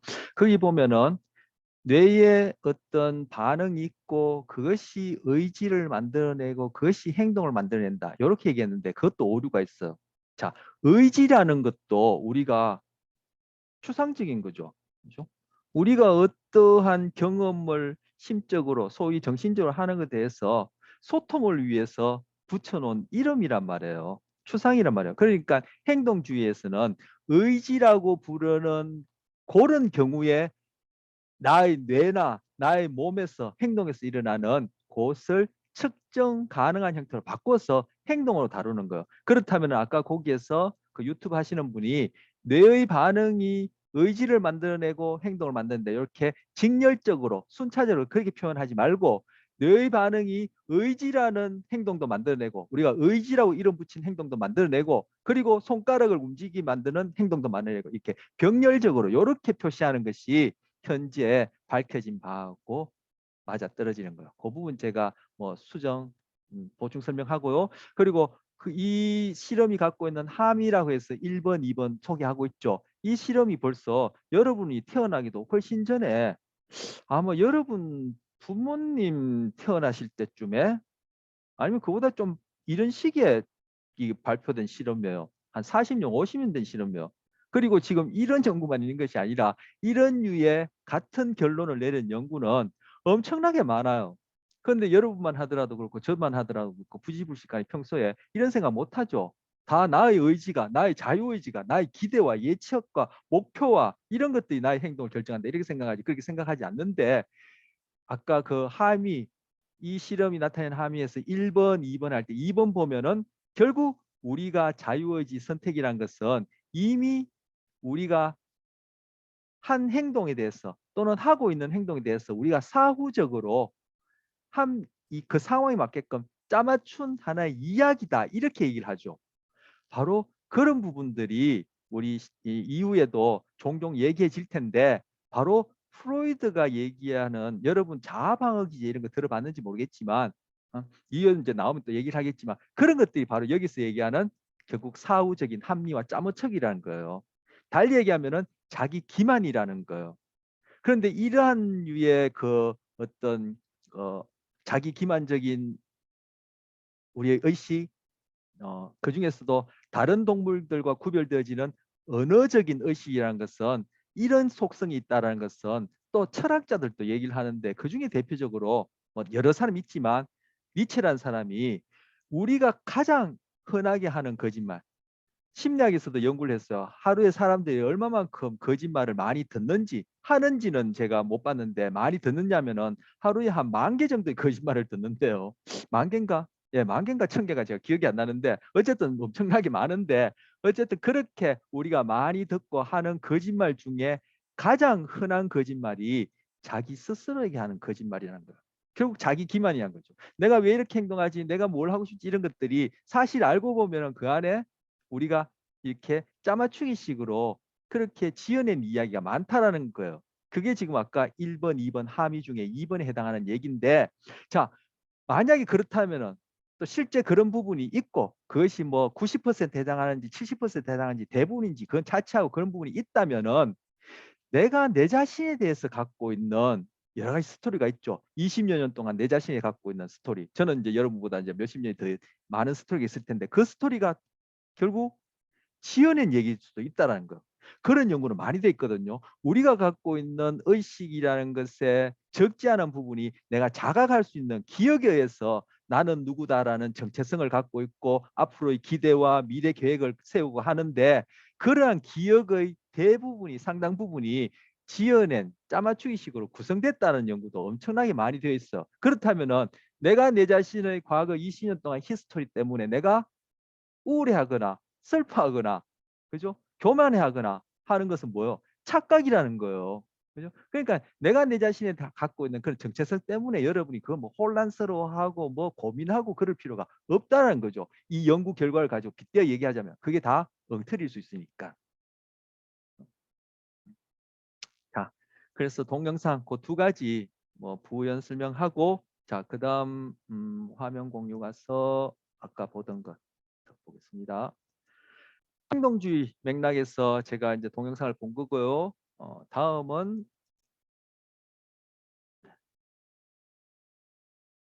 다음은 이제 형태주의입니다. 형태주의는 제가 아까 앞선 시간에 했죠. 형태 여기 읽어보겠습니다. 자극은 별개의 요소가 아니라 자극을 구성하는 패턴 그리고 우리가 그것을 어떻게 오르가나이제이션 조직화하는지 그 법칙이 있다는 거 그에 따라 경험하게 된다. 의식의 문제를 분석적인 측면 즉 분트를 얘기를 하는 거죠. 대표적으로. 그런 측면이 아니라 전체로서 이해하고자 시도한다. 여기에 해당하는 가장 일례가 지금 아까 파이 현상이라는 거 제가 얘기를 했습니다. 그 다음째 인지주의. 인간의 마음은 정보 처리 기계이다. 인지주의 입장입니다. 자, 인지주의는 기능주의라는 그러한 배경 그리고 컴퓨터의 발달 그 위에서 생겨난 거예요. 이 사람들은 뭔가 내적으로 소위 정신 마음이라 부르는 그러한 내적인 과정에 관심이 있었기 때문에 바로 기능주의가 뭐죠? 구조주의와는 달리 야 그 구조 아는 것도 중요하지만 우리는 그 의식의 흐름 과정에 우리는 더 관심이 있어. 그 기능주의적 입장을 취하면서 그 당시에 컴퓨터가 발달했단 말이에요. 컴퓨터가 발달했단 말이에요. 예전에 1차 대전 때 1차 대전이겠죠. 2차 대전 아니겠죠. 1차 대전 때 그 포탄을 쏘고 할 때 그 포탄이 예, 이제 내가 목표라는 지점에 그것이 정확하게 떨어질지 안 떨어질지를 계산을 해야 되는데 그 당시만 하더라도 이제 컴퓨터가 지금처럼 이렇게 발달되지 않았으니까 어, 여자분들을 그죠? 아주 큰 강당 같은 데다가 모아놓고 계산을 시켰어요. 흔히들 여자는 수학을 잘하고 남자는 수학을 못해 뭐 이런 얘기가 있는데 그것이 이제 우리가 이후에 그것만큼은 자세히 배우지 못하겠네요. 우리 개론이니까. 어쨌든 뇌가 좌뇌, 우뇌, 오른쪽, 왼쪽 두 개 있는 건 아시죠? 그런데 좌뇌, 우뇌가 이게 구조적으로도 그렇고 기능적으로도 똑같지 않아요. 그런데 그것이 또 남자냐 여자냐 성별에 따라 그것이 또 조금 상이해요. 그런데 자, 그러한 좌뇌 우뇌의 기능의 상이함과 그리고 성별 남자 여자라는 차이 때문에 그런 상이함이 나타나는데 남자는 수학 중에서 추론하는 것 있죠. 추론하는 이러한 수학 부분을 잘하고 여자는 이렇게 계산하는 거 복잡한 계산을 잘해요. 그래서 남자는 무조건 수학을 못하고 여자는 잘한다. 아니면 거꾸로 그런 것이 아니라 수학 안에서도 이렇게 추론, 논리적인 추론을 하는 것은 남자들이 상대적으로 그렇다 해서 100이면 100 다 그렇다는 뜻은 아니고 전체 평균을 내보면 남자가 상대적으로 잘하고 여자는 복잡한 계산을 잘한다고 그래요. 그래서 그런지 아까 얘기했듯이 그런 포탄이 떨어지는 자리를 계산하는데 이제 그것이 이제 복잡한 계산 과정이 필요하겠죠. 근데 그 한 사람이 못하니까 많은 여자분들을 아주 커다란 강당에 앉혀놓고 그 복잡한 계산을 구성하는 그 하위 요소에 해당하는 그러한 계산들을 시킨 거예요. 그래서 계산을 딱 시키면 그 많은 사람들이 촉촉촉촉 계산해서 결론을 딱 나오니까 결국 그걸 가지고 이제 포탄이 전쟁 시 어디에 잘 정확하게 떨어지는지 이런 것들을 계산했단 말이에요. 바로 컴퓨터란 말이 컴퓨테이션 계산하다 컴퓨터 ER해서 계산기 이렇게 해서 만들어진 게 컴퓨터예요. 근데 그 컴퓨터 기원이 금방 말씀드렸듯이 전쟁 시에 그 목표물이 어디에 정확히 떨어질지 계산하는 여자분들을 모아놓고 시작한 거기에서 나온 건데 이것이 여러분이 지금 알고 있는 이런 컴퓨터의 시발이 되어지는 그런 개발이 되어지면서 컴퓨터에 어떤 값을 주니까 그것이 그 안에서 어떠한 과정을 거친 다음에 결과물이 도출된단 말이에요. 이 컴퓨터 안에서 일어나는 이러한 계산 과정, 달리 하면 정보 처리 과정이 아까 기능주의가 갖고 있는 정신의 흐름, 의식의 흐름, 그 과정을 연구하는데 적용할 수 있겠다 해서 그 모델을 빌어와서 인간을 정보 처리기로 보고 설명하고자, 의식의 흐름을 설명하고자 한 것이 인지주의 심리학이에요. 그래서 지금 이 인지주의 심리학이 상대적으로 많은 관심을 끌면서 바로 인공지능, AI 이것이 요즘 핫 이슈가 되고 있는 것이 그러한 이유 때문이에요. 컴퓨터의 계산 과정과 사람의 정신 과정을 동일한 정보 처리 관점에서 연구했다. 이것이 인지주의예요. 하지만 여러분이 컴퓨터하고 인간하고 동일하진 않죠. 컴퓨터는 우리가 어떤 목적을 위해서 만들어낸 인공적인 기계고 인간을 포함한 다른 동물들은 결국 자연의 산물이란 말이에요. 그것이 어떻게 그렇게 산물 만들어졌냐 하면은 이제 진화라는 걸 통해서 그렇게 되었다라고 이제 설명할 텐데 어쨌든 자연의 산물이란 말이에요. 자연의 산물하고 인간의 어떤 목적을 위해서 만든 기계하고는 똑같지 않아요. 그래서 지금 AI가 말 그대로 인공지능, 인간을 그대로 흉내 내려고 하지만 아직까지 여전히 차이가 있죠. 근데 이 사람들이 뭐 컴퓨터의 계산 과정을 모델로 삼았기 때문에 그러한 컴퓨터의 계산 과정하고 우리가 소위 정신적이라는 그 과정하고는 동일하지 않는 그러한 갭 차이 때문에 소위 인공지능이 아닌 거예요. 즉 인공지능이 되려면 말 그대로 인공지능이 되려면 인간하고 똑같아야 될 텐데 아직까지 그만큼 인간을 흉내내지 못하고 차이가 나는 것은 하나는 그 모델을 컴퓨터 삼았고 우리 인간은 자연의 사물이기 때문에 그 차이 때문에 생긴다. 이렇게 볼 수 있어요. 만약에 그 차이가 해결된다면 말 그대로 인공지능이 된다면 아마 우리 인류의 모든 문제를 해서 해결해야 될 문제도 있지만 우리가 관심 있어 하는 퀘스천 그런 철학이 되었던 모든 각각의 분야에서 우리가 궁금해하는 것들은 다 해결될 거예요. 달리하면 그런 것들이 다 해결되면은 인공지능이 정말 구현될 거예요. 그런 날이 올지 안 올지는 저는 모르겠습니다. 그래서 이 인지주의 입장에서는 이런 기능주의와 컴퓨터 발달이나 아까 말씀드린 그런 토대 위에 섰기 때문에 이 사람들은 내적인 그런 계산 과정, 정보 처리 과정에 관심이 있기 때문에 우리의 몸, 다른 동물뿐만 아니라 우리 인간의 이런 몸에 대해서는 상대적으로 관심이 없어요. 그런데 우리는 몸이 없다면은 이런 정신 과정도 있을 수가 없을 뿐만 아니라 뭐 데카르트처럼 이렇게 생각하는 입장이라 하더라도 몸이 없다면은 우리가 현재 지금 몸을 가진 상태에서 경험하는 정신 과정하고는 분명히 차이가 있겠죠. 그런데 상대적으로 이 인지주의는 우리 몸에 대해서는 별로 관심이 없는 그러한 전통이 있는데 요즘에 와서는 인지주의에서 생물학적 그러한 정보들을 많이 통합시켜서 이러한 AI 개발에 적용하고 있어요. 그런데 몸에 대해서 가장 음, 관심 있는 부분이 심리학 학파에는 행동주의가 몸에 대해서 가장 관심이 있어요. 그래서 인지주의는 행동주의하고 극을 달려요. 그래서 인지주의가 나타나는 것이 행동주의를 비판하면서 나왔어요. 행동주의는 대표적으로 분트의 내성법을 비판하면서 ROT 법칙에 어긋난다. 과학이 아니다 해서 나타난 것이고 인지주의는 행동주의는 행동만 하냐? 사람이 마음도 있지.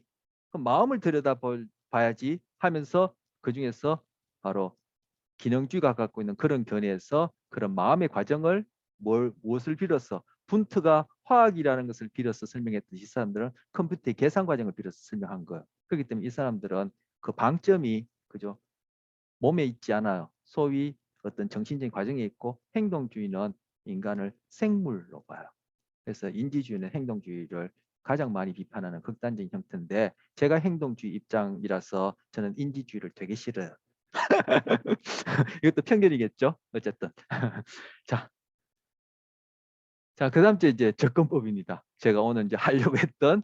근데 접근법 아까 오늘 처음 시작하는 부분 에서도 초두에도 얘기했지만 이러한 연구 방법 구체적으로 우리의 연구 대상은 뭐 사람이에요, 그죠? 근데 사람의 소위 마음이라고 부르는 현상과 행동인데 어쨌든 그 안에서도 더 구체적으로 어떤 연구 대상이냐. 분투 같은 경우는 의식이었고 조금 전에 봤던 인지주의 같은 경우는 내적인 어떤 그런 계산 과정, 정신 과정이었고 그러면 행동주의에서는 행동이라는 이름 붙이면서 과학적인 방법을 측정하는 형태로 다 만들었으니까 봤으니까 구체적으로 연구 대상이 또 달랐죠. 그럼 연구하는 방법도 어떤 경우에는 내성법을 썼고 또 어떤 경우에는 또 다른 방법을 썼으니까 그런 차이 때문에 즉 연구하는 방법과 구체적인 연구 방법과 그 연구 대상 때문에 학파가 나뉜다 했는데 지금 여기서는 그죠? 이제 접근 방법 즉 연구 방법과 관련해서 또 이렇게 나눠본 거예요.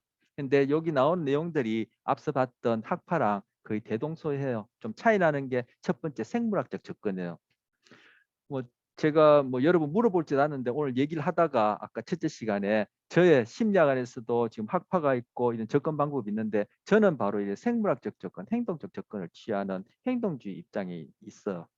그래서 행동주의를 가장 비판하는 인지주의적 접근을 가장 싫어요. 사람들이 다 그렇죠. 이것도 아까 그 리베스 실험에서 갖고 있는 함의로 얘기하자면은 제 자기 기만인 거죠. 그렇죠? 내가 하고 있는 일에 대해서 내 존재에 대해서 자존감을 갖기 위해서 갖고 있는 스스로의 기만일 수 있고 그런 요소가 분명히 있을 텐데 어쨌든 다시 돌아가서 접근 방법 중에 첫 번째는 생물학적 접근이에요. 뭐 인간도 생물이죠. 크게 뭐 생물, 무생물로 나누자면은 우리도 생물이란 말이에요. 그러면 이 생물은 어떻게 만들어졌지? 바로 아까 얘기했듯이 진화의 산물이다. 그럼 진화라는 것은 어떻게 이루어지지? 자연 선택되어진다. 이때 자연이라는 것은 산, 들, 강, 바다 이런 의미가 아니라 내추럴. 한자로 쓰면은 스스로 자, 그러할 연. 스스로 그러하게 일어날 수밖에 없는 그러한 과정을 통해서 진화의 산물이 바로 인간을 포함한 다른 모든 동물 그리고 식물, 생물이다. 이렇게 생각하는 것이 바로 생물학적 접근이고 그러한 측면에서 인간을 이해하자라는 거예요. 자, 이것과 관련해서는 교재 22쪽에 그 그림 1-2에 보시면 찰스 다윈의 사진이 나와요. 찰스 다윈 사진도 여러 가지인데 뭐 사진마다 인상이 달라요. 저한테는. 어쨌든 찰스 다윈 사진이 나오는데 그 사진 바로 옆에 있는 새로 시작하는 단락 보시면 사진 바로 옆에 있는 새로 시작한 단락 보시면 이 시기에 심리학의 발전에 중요한 영향을 미친 또 다른 학자는 찰스 다윈이다. 제가 아까 앞에 시간에 혁명적인 사고, 세계관 인간에 있어서 소위 3대 혁명이다. 과학에서의 3대 혁명이다. 뭐냐? 코페르니쿠스의 지동설, 그리고 두 번째 다윈의 진화론, 세 번째 그리고 그 프로이드의 그런 무의식의 발견 이렇게 얘기했는데 이제 여기서 이제 뭐 셋 중에 하나에 해당하는 또 다른 학자는 중요한 영향을 준 또 다른 학자는 다윈이다. 다윈은 자연 선택을 통한 진화가 다른 신체 기관과 마찬가지로 마음 기관인 뇌에도 작용한다고 보았다.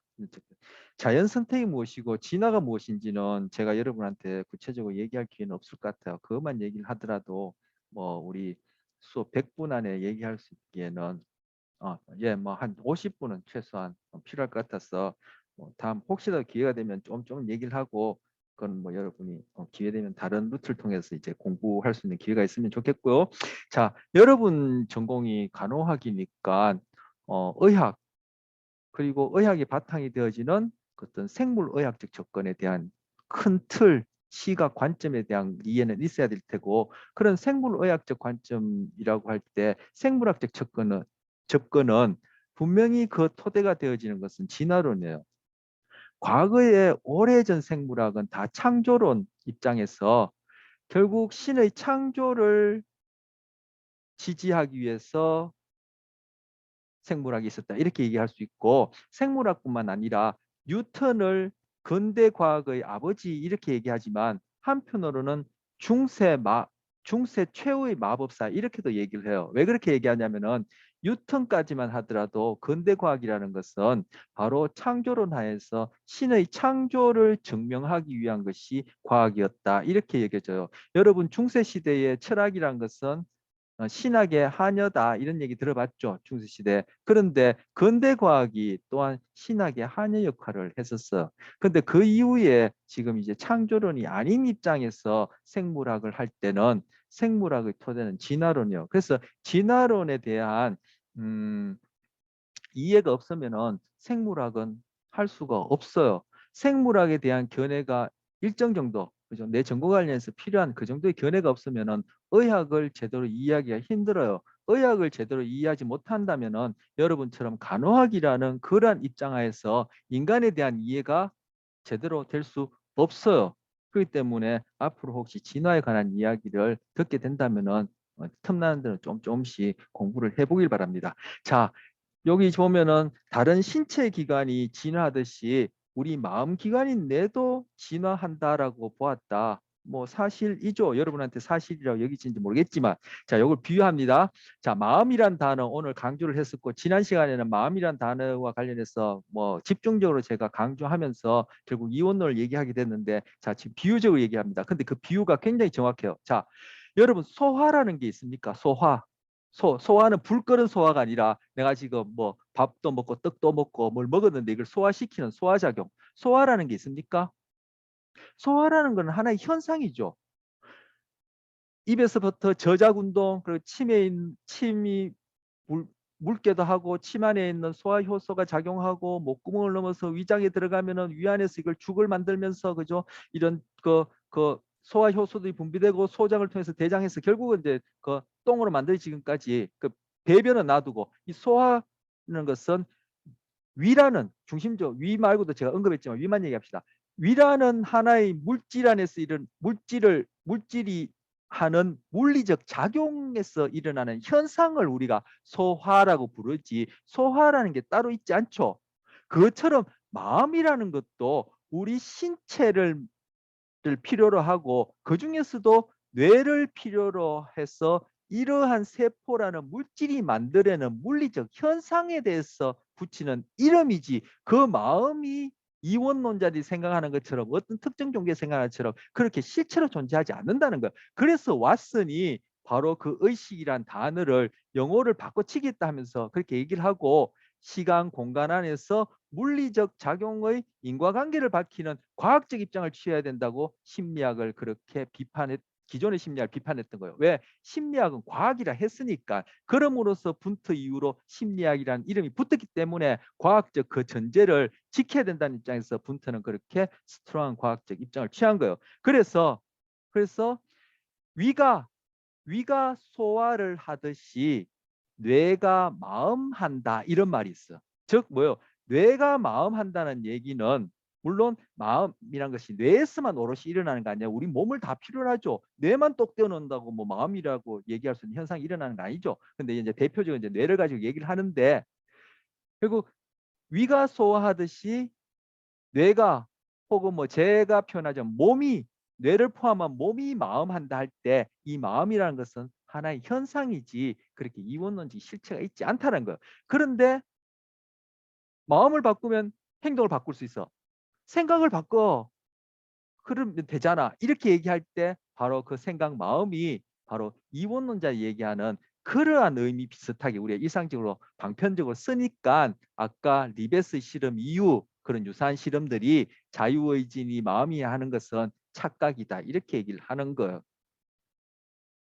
그게 현재 과학적 입장에서의 인간의 마음, 소위 마음이란 것 행동을 통해서 인간을 이해하는 방식이에요. 이런 방식하고 뭐 또 다른 방식 사이에는 그죠? 세계관과 인간관의 차이가 있겠죠. 그래서 아까 그 문장을 다시 돌아가면은 즉 마음 기관인 뇌에도 적용한다고 봤다. 진화론의 핵심은 환경에 가장 적합한 개체가 번식에 성공하여 다음 세대로 자신의 유전자를 전달하게 된다는 것이다. 지구라는 환경에서 동물들은 모두 다 선택 압력을 받을 수밖에 없고 인간의 신체인 두뇌 역시 선택 압력에서 벗어날 수 없다. 마음기관인 두뇌가 진화한다는 것은 마음 역시 환경에 적합하게 변화한다는 것을 의미한다. 그래서 여기서는 마음이라 역시 할 때 이 마음이 어떤 실체로서가 아니라 현상으로서 얘기를 하는 거예요. 이 문장 중에 보면은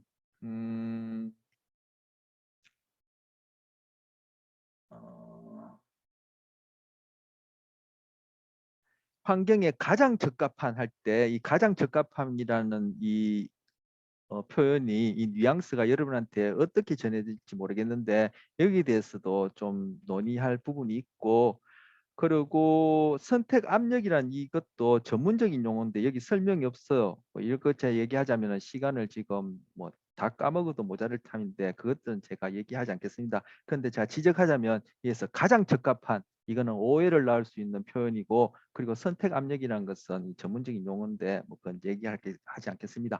이런 측면에서 접근하는 것이 이러한 것을 토대로 마음이라고 부르는 현상과 우리의 행동을 생물학적으로 그 인과관계가 어떤지 보는 것이 생물학적 접근이고요. 행동적 접근은 아까 얘기를 했고요. 그죠? 제가 했고 인지적 접근도 아까 얘기를 했고요. 그래서 아까 대동소이하기 이런 겹치는 부분이 많다 했죠. 그래서 이 부분은 제가 정리해 놓은 거 확인하시고 아까 얘기를 했고요. 교재와 관련해서는 제가 좀 읽을만한 걸 표시한지 모르겠습니다. 시간이 이제 거의 다 됐는데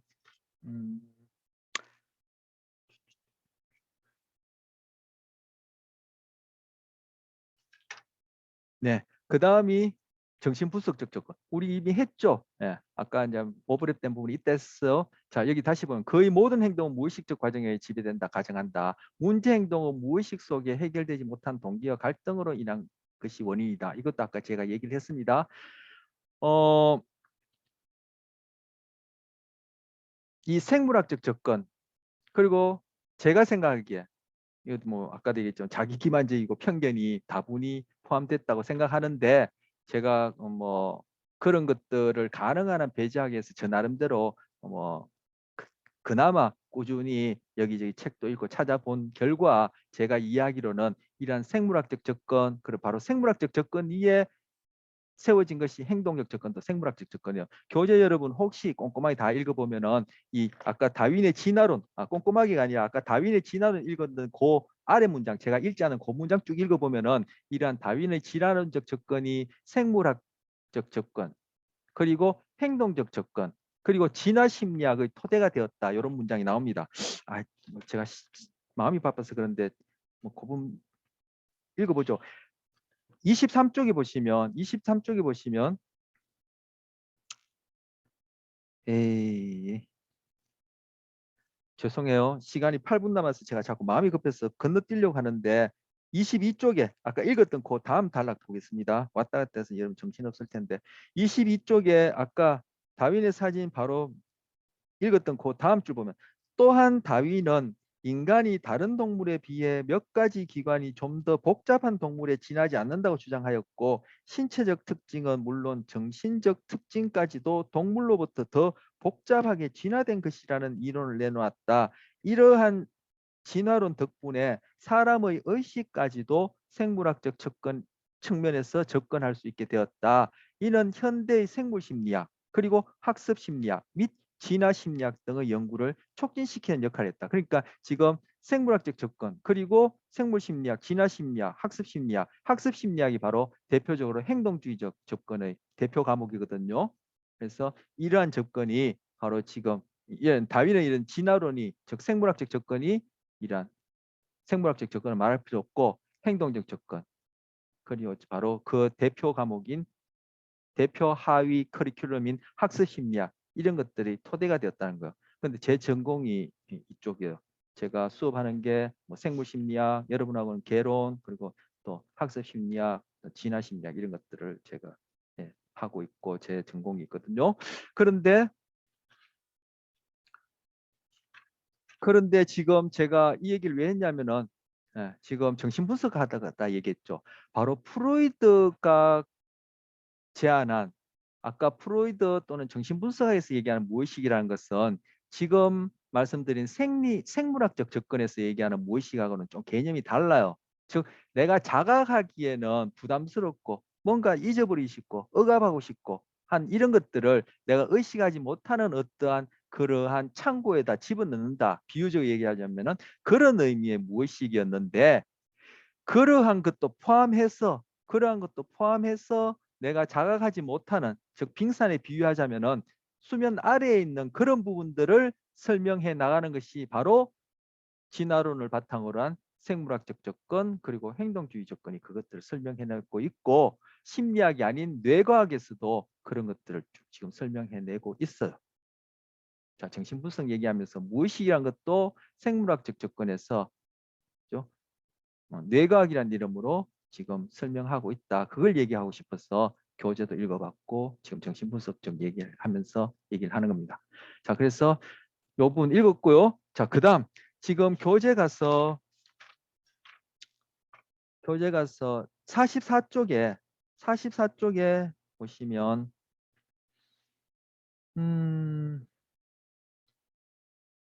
네, 두 번째 단락. 44쪽에 4번 정신분석적 접근하고 두 번째 단락 있죠? 단락이 두 개밖에 없는데 두 번째 단락 보시면 정신분석적 접근에서는 유명한 빙산의 비유를 통해 수면 위에 떠 있는 의식의 세계는 정신의 극히 일부분에 불과하며 수면 및 무의식이 정신의 대부분을 차지한다는 점을 설명하고 있다. 또한 무의식 속 가장 큰 부분을 차지하고 있는 것은 성욕과 공격성이므로 성욕과 공격성이 사람의 마음과 행동의 대부분을 좌우한다고 본다. 이러한 맥락에서 사회 문화는 질서 유지를 위해 원초적 본능의 표출을 금기시하므로 인간은 사회와 끊임없이 갈등을 겪을 수밖에 없는 존재로 간주된다 해서 프로이드는 인간의 삶이란 것은, 자 지금 PPT 보고 있습니다. 인간의 삶이란 것은 끊임없는 본능과 문화 간의 갈등이다. 이렇게 얘기를 해요. 자, 성욕 안에는 우리 프로이드의 정신분석학을 세세하게 공부할 기회는 없습니다만 틈난데 여기 접하다 보면은 이 성욕이 말 그대로 섹스를 얘기를 하는데 이런 욕구라는 측면에서는 여기 식욕도 좀 포함시켜서 얘기를 해요. 확장해서 그 이후에 연구를 하면서. 그런데 우리가 살아가는 데 있어서 가장 중요한 것은 먹는 거죠. 그거는 서양 철학, 동양 철학 할 것 없이 먹는 거에 대해서는 그 철학자들도 굉장히 중요시하고 어떤 그런 근본적으로 다루는 문제 중에다 다뤄요. 그리고 식욕은 나 한 개체, 나 한 사람이 존재하느냐 안 하느냐와 관련된 중요한 동기, 본능이지만 성욕은 어때요? 사실 성욕이 내가 해결되지 않는다고 하면은 심적으로, 행동적으로 뭔가 갈등을 겪고 문제를 겪을 수 있지만 죽는 건 아니죠. 그런데 성욕이 없으면은 여러분도 없고 저도 없죠. 뭐요? 성욕이라는 것은 개체들이 다음 개체, 즉 개체 집단의 존속을 가능하게 하는 것이고, 식욕이라는 것은 나 한 개체를 의 존재를 가능하게 하는 것이죠. 그러니까 결국은 인간이라는 어떤 생물학적 얘기하자면 종을 유지하는 데는 식욕과 성욕이 핵심된 거죠. 그리고 여기서 공격성이란 것은 내가 욕하고 때리고 누굴 죽이고 하는 그런 공격성 뿐만 아니라 뭔가 우리가 뭔가 이렇게 획득하는 것, 다른 동물로 치자면은 그 피식자를 잡아먹는 것, 우리도 결국은 그죠? 하루에 도대체 몇 마리의 닭과 몇 마리의 소와 그리고 몇 마리 돼지가 죽어나가겠습니까? 그것이 다른 동물들처럼 이빨로 발톱으로 그렇게 어, 죽이지 않을 뿐이지 방법상의 차이지 결국은 우리도 그렇게 그죠? 잡아먹죠. 그리고 우리가 먹는 그런 밥이니 그런 채소류, 그죠? 식물류도 결국 다 생명인데 어쨌든 그런 측면에서 공격성이라는 것은 때리고 죽이고 싸우고 이런 것만을 얘기를 하는 것이 아니라 뭔가 우리가 획득하려는 포획하려는 이러한 것들을 포함하고 있고 그렇다고 한다면은 우리 각자가 갖고 있는 그러한 목표를 하는 욕구, 내가 원하는 것은 다양하고 상이할 수 있죠. 그 시대 문화마다 또 다르고 여러분하고 저하고도 성별에 따라 다를 수 있고 나이에 따라 다를 수 있고 결국 그런 것들이 여러분이 친구들과 여러분이 이성 간의 관계 그리고 부모와의 관계 속에서 끊임없는 갈등의 원인이란 말이에요. 결국은 우리가 갈등하는 거, 학업에 의해서 갈등을 하든 뭐 인간관계에서 갈등을 하든 그것을 궁구해서 찾아가 보면 결국은 내가 존재할 수 있느냐 마느냐, 내가 원하는 것을 획득하느냐 마느냐, 그것과 관련된 갈등이란 말이에요. 그렇기 때문에 이 결론이 뭐예요? 프로이드는 우리의 삶이란 것은 바로 그 우리가 갖고 있는 그러한 살고자 하는 것과 관련된 이러한 본능과 그것들을 다 원하는 대로 다 해결할 수 있다면 이 세상은 엉망진창이겠죠. 그것을 규제하는 우리의 문화란 이름으로 주어진 금기시하는 예절, 법률, 도덕, 그죠? 정치 뭐 그죠? 이런 것들 간에 끊임없는 갈등이다. 이렇게 얘기하는 거예요. 그렇게 얘기한 이유가 제가 조금 전에 읽어본 그 문장에서 그런 의미로 얘기를 하는 거예요. 자, 그리고 마지막 현상학적 접근. 개인의 주관적 경험, 주관적 해석을 중요시한다고 했습니다. 현상학적 접근은. 그런데 아까 우리 리베스의 그런 자유의지 실험 봤지만 주관적 경험에 대해서 주관적 해석을 하는 것이 참 그죠? 신뢰성, 타당성, 즉 우리가 믿기가 힘들죠. 정확하다고 얘기하기 힘들죠. 아까 그 실험을 비춰서 볼 때. 그리고 아까 분투의 내성뿐만 보더라도 내가 의식할 수 있는 것만 내가 의식할 수 있지 무의식은 내가 아무리 애를 쓰더라도 내 의식을 그거는 무의식은 알 수가 없어요. 그렇다면 그 내성법이 갖고 있는 그런 주관성 그런 것들이 여기 현상학적 접근에서는 오히려 중요시하는 거예요. 그럼 이 현상학적 접근은 아까 ROT 법칙이란 보면은 ROT 법칙이라는 기준에서 보면은 이거 비과학적인 요소가 그죠? 원치 않게 많이 작용될 수 있죠. 자, 인간은 자유의지를 지닌 능동적 존재로 이거 아까 봤던 리베스 실험과는 완전히 반대 입장이죠. 자유의지가 있다. 그리고 우리는 자아실현의 목표를 지니고 있다라고 선천적으로 지니고 있다라고 그렇게 가정을 해요. 자아실현이 자유의지 이런 것들은 아까 기차가 철길을 달리면 철컥철컥 소리 나듯이 우리 마음이란 것도 결국 우리 몸에서 일어나는 그런 물리적 현상에서 나타나는 소리와 같은 것이다. 이렇게 비유를 하는 그러한 과학적 입장에서는 자유의지, 자아실현 이런 것들이 데카르트처럼 실체하는 것이 아니라 하나의 현상이라고 생각하는데 이 사람들은 이건 선천적으로 타고난다. 그리고 우리의 주관적인 경험을 중요시한다. 라고 생각하는 것이 현상적 접근이고 그것을 다른 말로 하면은 현상적 접근을 다른 말로 하면은 인본주의 접근에서 현상학적 접근, 인본주의 접근 이렇게 똑같이 불러요. 그래서 인간을 근본으로 본다는 뜻이죠. 그런데 여러분이 이 과목을 듣게 된 이유는 뭔지 모르겠지만 흔히 시중에 사람들이 야 심리학 공부하고 싶어, 심리학 재미있어, 그리고 나 심리학 공부해 볼래, 아니면 어떤 대학 내에서 선택으로 심리학에 흥미가 있어서 심리학을 선택해서 듣게 됐습니다. 라고 하는 학생들이 그런 경우에 접하는 그런 대중서기적이나 대중 강연의 대부분은 이런 입장을 취해요. 뭐요? 굉장히 상식적인 심리학의 전문적인 내용을 몰라도 상식적으로 이해할 수 있는 그러한 내용들에 가깝기 때문에 이런 입장을 주로 취해요. 그런데 엄격한 과학, 심리학은 과학이다라는 전자에서 보면은 이런 부분들은 또 유념해서 그죠? 그 타당성, 즉 정확성, 그리고 신뢰성 거기에서 얘기하는 것이 믿을 만한지 한번 확인해 볼 수 있겠죠.